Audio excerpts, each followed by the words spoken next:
Pension లబ్ధిదారులకు నమస్కారం. Welcome back to వీటీ updates YouTube channel. మనకి తెలంగాణ ఆసరా పెన్షన్లు మొత్తం 4,000 రూపాయల నుండి మనకి 6,000 వరకు లబ్ధిదారుల ఖాతాల్లోనైతే జమ చేయనుంది రాష్ట్ర ప్రభుత్వం. తెలంగాణ ప్రభుత్వం ఆసరా పెన్షన్లను నేరుగా బ్యాంకు ఖాతాలోకి రెట్టింపు అయితే చేసింది. వృద్ధులు, వితంతులకు 4,000 మరియు వికలాంగులైన లబ్ధిదారులకు 6,000 రూపాయలు జమ చేయనుంది.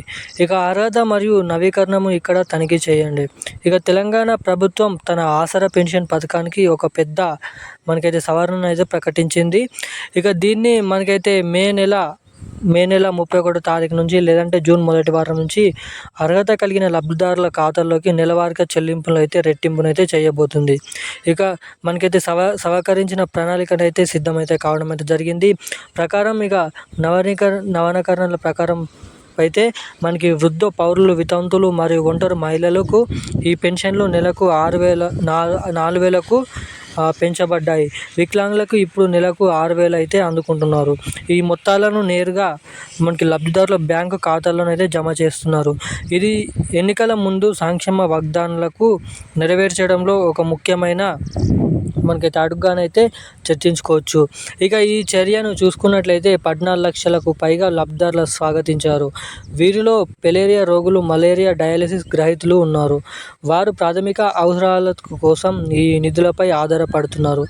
అయితే మనకి కొందరు అమల్లో జాప్యాన్ని విమర్శిస్తున్నారు. మనకైతే ఏదైతే ఇక్కడ నంబర్ పెట్టినట్టుగా మనకి హెల్ప్లైన్ నంబర్లు అయితే ఉన్నాయి. దానికైతే మీరైతే ఫిర్యాదులు అయితే చేసుకోవచ్చు. ఇక ఆ నంబర్ అయితే మీకైతే డిస్క్రిప్షన్లోనైతే పెడతాను.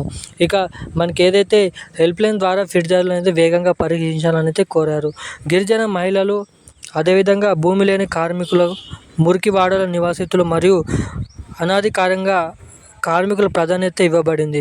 ఎందుకు ఈ పెరుగుదల? మనకి ముఖ్యంగా ధృవీకరణ ప్రక్రియలు మరియు ఆర్థిక పరిమితుల కారణంగా ఏర్పడిన జాప్యాల తర్వాత మెరుగైన సామాజిక భద్రత కోసం దీర్ఘకాలిక డిమాండ్లను ఈ పెంపు తీరుస్తుంది. సవరించిన పథకానికి మనకి మద్దతు ఇవ్వడానికి ప్రభుత్వం తన 2025లో బడ్జెట్లో కూడా పెన్షన్లకు 12,000 కోట్ల కేటాయించినైతే బలహీన జనాభాకు దాని నిబద్ధతను నొక్కి చెప్పింది. ఇక మనకి తెలంగాణ రాష్ట్ర వ్యాప్తంగా ఉన్నటువంటి పెన్షన్లు ఎవరైతే తీసుకుంటున్నారో వాళ్ళందరికీ ఒక పెద్ద శుభవార్తనైతే చెప్పుకోవచ్చు. ఎందుకంటే తెలంగాణ రాష్ట్రం మనకి ఏదైతే కాంగ్రెస్ ప్రభుత్వం అధికారంలోకి రాకముందు కొత్త పెన్షన్లు 4,016 రూపాయలు, 6,016 రూపాయలు జమ చేస్తామని అయితే మొదట చెప్పడం అయితే జరిగింది. ఇక ఆ పెన్షన్లను మనకైతే ఇప్పటివరకు ఎటువంటి ఖాతాలోనైతే జమ చేయలేదు. సో దీనికి సంబంధించిన కొత్త పెన్షన్లు ఎప్పటి నుంచి ఇస్తారో వీడియోలో తెలుసుకుందాం. సో ఎవరైతే వీడియో చూస్తున్నారో ప్రతి ఒక్కరు ఇప్పటిదాకా వీడియోని లైక్ చేయకుండా ఎవరైనా ఉంటే తప్పకుండా ఈ వీడియోని లైక్ చేయండి. మన ఛానల్ని సబ్స్క్రైబ్ చేసుకోండి. పక్కన ఉన్నటువంటి బెల్ ఐకాన్ కూడా యాక్టివేట్లోనే అయితే పెట్టుకోండి. ఇక మనకి ఎప్పటి నుంచి కొత్త పెన్షన్లు ఇవ్వబోతున్నారు అన్న దానిపై చూసుకున్నట్లయితే మనకి తెలంగాణ రాష్ట్ర వ్యాప్తంగా ఉన్నటువంటి పెన్షన్ లబ్ధిదారుల ఖాతాల్లోనైతే ఈ పెన్షన్లు మనకి మే 31 తారీఖు లేదంటే జూన్ నెల మనకైతే మొదటి వారంలో ఈ కొత్త పెన్షన్లు 4,016 రూపాయలు, దీంతో పాటుగా 6,016 రూపాయలు ఇవ్వడానికి మన తెలంగాణ రాష్ట్ర ప్రభుత్వం, సీఎం రేవంత్ రెడ్డి గారు సర్కారు మనకైతే ఇక్కడ ఇంట్రెస్ట్ అనేది చూపిస్తున్నట్లుగా మీరు ఇక్కడ గమనించవచ్చు.